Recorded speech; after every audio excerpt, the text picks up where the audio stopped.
बिहार में Bharatiya Janata party, JDU और जितने सहयोगी दल एनडीए में थे, सबको प्रचंड जीत मिली है। विपक्ष पूरी तरीके से इस बार साफ हो गया है। आप देखेंगे कि आरजेडी हाफ हुई है, कांग्रेस लगभग साफ हो गई। ये पंजे ढूंढने से नहीं मिल रहा है। जिस तरीके से नतीजे आए हैं, मुझे तो नहीं लगता कि भारतीय जनता पार्टी में किसी ने उम्मीद की होगी। देखिए, ऐसा है कि हमने जनता पे पूरा भरोसा था कि जनता ने इस बार मन बना लिया था कि जिस प्रकार का डिम अलायंस था, डिम मतलब डायनेस्टी, इन फाइटिंग और माफिया राज वाला अलायंस था, इनको अब की बार नस्तनाबूद करना है। तो ये एक तरफ तो प्रो इनकम्बेंसी का वोट है प्रधानमंत्री जी के लिए, उनके नेतृत्व के लिए, प्रो डेवलपमेंट है, प्रो सामाजिक न्याय है, प्रो जनता का वोट है, और दूसरी तरफ ये जंगल राज वालों को सबक सिखाने वाला वोट है, तुष्टिकरण की राजनीति पर चोट करने वाला वोट। मैं अगर एक चीज़ समझने की कोशिश करूं, गुजरात 25 साल से ज़्यादा का वक्त हो चुका है। मध्य प्रदेश 2018 में फाइट हुई, लेकिन 2023 में पूरी तरीके से फिर वहाँ अपोजिशन साफ हो गया। इसी तरीके से अगर हम महाराष्ट्र की बात करें, वहाँ भी इस तरीके के नतीजे आए। और मतलब ये तमाम ऐसे राज्य हैं जहाँ कई बार लोगों को लगता है कि अब हम फाइट कर रहे हैं, हम आगे आ सकते हैं, और अगले ही चुनाव में विपक्ष जो है पूरी तरीके से गायब हो जाता है। रीजन क्या है? क्या आप लोग वोट चोरी कर रहे हैं? देखिए, ऐसा है कि वोट चोरी केवल ये आरोप वो लगाते हैं जिन्होंने ट्रूथ की चोरी की है। अब आज राजस्थान में बाईपोल हुआ, जहाँ पे हमारी सरकार है, वहाँ पे वो जीते हैं अंटा में कांग्रेस वाले। वो ट्रूथफुल इलेक्शन है, वो वोट चोरी नहीं है। जुबली हिल बाईपोल जीतना बिल्कुल ठीक है। जम्मू कश्मीर का इलेक्शन ठीक था, झारखंड का ठीक था, बंगाल का ठीक था, पंजाब का ठीक था, बाकी सब जगह गड़बड़ था। तो मुझे लगता है ये तो ट्रूथ की चोरी है। दूसरी बात ये है कि क्यों जीतते हैं, आप थोड़ा एनालाइज कीजिए। 2014 से पहले एक शब्द था एंटी इनकम्बेंसी।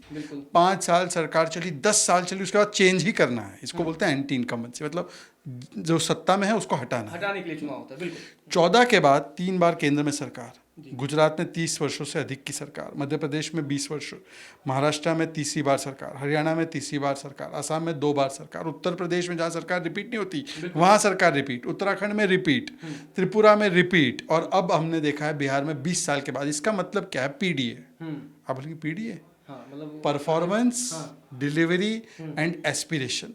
जब आप परफॉर्मेंस, डिलीवरी और एस्पिरेशन को मीट करते हैं, इसको बोलते हैं मोदी का पीडीए। ये मोदी फार्मूला जो है, इस मोदी फार्मूले की वजह से लगातार जनता हमारे में विश्वास जताती है। दूसरी बात, ये कुछ लोग क्या करते हैं, एमवाई फैक्टर बनाते हैं, एक जाति एक मजहब। हमें आज जो आप वोट एनालिसिस करोगे, हमें ईबीसी ने वोट दिया, एससी ने दिया, एसटी ने दिया, ओबीसी ने दिया, हमें यहाँ तक कि यादवों ने भी दिया है और मुस्लिम महिलाओं ने भी दिया है। आज एमवाई फैक्टर नरेंद्र मोदी ने एक समझा दिया, महिला और युवा। महिला और युवा ये सकारात्मक फैक्टर है। इसमें किसी के खिलाफ जाति के आधार पर या मजहब के आधार पर भेदभाव नहीं करते हम। संतुष्टिकरण वाले लोग हैं, तुष्टिकरण नहीं करते। दूसरी बात, हाँ, एक नया फॉर्मूला भी बन गया है। एमवाई फैक्टर तो नया हमने उसको चेंज कर दिया है, एक एमएमसी बनी है। हाँ, बिल्कुल। मुस्लिम लीगी माओवादी कांग्रेस। और जो ये कांग्रेस पार्टी है ना, वो अपनी एक तुष्टिकरण की राजनीति के चलते, उनका और ये रीजनल पार्टीज का ज़्यादातर जो है इनके साथ वोट बैंक एक ही है। उस वोट बैंक के चक्कर में जिस प्रकार की नीति और रणनीति अपनाती है कांग्रेस, उसको कांग्रेस पार्टी खुद को भी और दूसरों को भी साथ में ले डूबती है। लेकिन जिस तरीके से कांग्रेस का परफॉर्मेंस, मतलब आप देखिए कि एकदम लगभग साफ, राहुल गांधी लगातार वोट चोरी के आरोप। बर्थडे गिफ्ट दिया है नेहरू जी को। हाँ। आज नेहरू जी का बर्थडे है, जिसको हम बाल दिवस के रूप में मनाते हैं। तो हमारे इटली के जो दिल्ली में बालक है, इटली क्यों निकल रहा था, मुझे यही नहीं समझ में आता। बार बार इसका इटली जो मूल रहता है वो तो निकलेगा ही ना। तो जो भारत दिल्ली में रहने वाले, या दिल्ली से कभी कभी तो वो बाहर रहते ही हैं, विदेश में ही हैं, अभी भी मस्कट वस्कट पता नहीं कहाँ है। एनीवे, जो विदेश वाले बालक है और जो लालू के बालक है, दोनों ने बाल दिवस पर नेहरू जी को तोहफा दिया। अच्छा, कांग्रेस की 95th लॉस है राहुल गांधी के तहत, और जितना हमको आज 90 सीट मिला है ना, उतना कांग्रेस को 7 इलेक्शन में कुल मिलाकर विधायक नहीं मिले। तो ये आप लोगों की परफॉर्मेंस अच्छी है। मुझे लगता है कि जनता भी समझ में उसको आता है कि भाई कौन है जो जनता के बीच में काम करता है, जो बिहार के लोगों का सम्मान करता है, जो जनमानस के विषयों को निभाने के लिए वो लगा रहता है, और कौन विदेश नायक बनकर विदेश घूमने चला जाता है और फिर चुनाव हारते हैं तो इलेक्शन कमीशन को गाली। प्रधानमंत्री जी ने बड़ी बात कही, बंगाल के लिए बीजेपी को संदेश दिया है और अब कहा कि बंगाल से जंगल राज को उखाड़ेंगे, क्योंकि बिहार में आप लोगों ने बड़ी जंगल राज की चर्चा की, लालू के दौर को याद दिलाया, उसका प्रभाव भी देखने को मिला नतीजों में, और अब बंगाल के जंगल राज की बात है। एक और चीज़ हम समझते हैं, उत्तराखंड में जहाँ से गंगा निकलती है और जहाँ तक गंगा तक की बात है, सिर्फ बंगाल अभी नहीं है, क्योंकि बाकी अगर हम देखें उत्तराखंड हो, उत्तर प्रदेश हो, इवन झारखंड, चलिए झारखंड कुछ हिस्सों में अभी झारखंड में भी गंगा बहती है, वहाँ पर नहीं है भारतीय जनता पार्टी, लेकिन बिहार के बाद मतलब झारखंड और बंगाल रह जाता है। तो बंगाल पर पूरी नजरें आप लोगों तो की। चलिए, मुझे लगता है कि फिर ये गंगा पुत्र पे कर्ज है। तो गंगा माँ ने बुलाया था बनारस, अब गंगा माँ ने बुलाया है तो कर्ज तो उतारना है। तो जहाँ जहाँ भी गंगा जहाँ से भी बहती है और जहाँ पे भी जंगल राज का निवास है, राम राज का नहीं है, तो ये तो हम पे गंगा माँ का हम पे कर्ज है कि गंगा माँ के इस कर्ज को चुकाना है, और इसलिए जहाँ जहाँ जंगल राज है वहाँ पे राम राज को स्थापित करना है। अब देखिए ना, ये तो जंगल राज बंगाल में देखा ना आपने, एक बच्ची का 8 बजे रात को रेप होता है और वहाँ की मुख्यमंत्री महिला होने के बाद बोलती है कि बच्ची गलत टाइम पे क्यों निकली।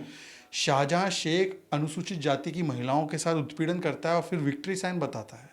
कभी कहीं पर बम मिलता है, कभी कोई बमबाज मिलता है, कभी कोई सड़कों पे खुलेआम महिलाओं को पीटने का काम करता है। एक ऐसी तानाशाही मानसिकता वाली सरकार है।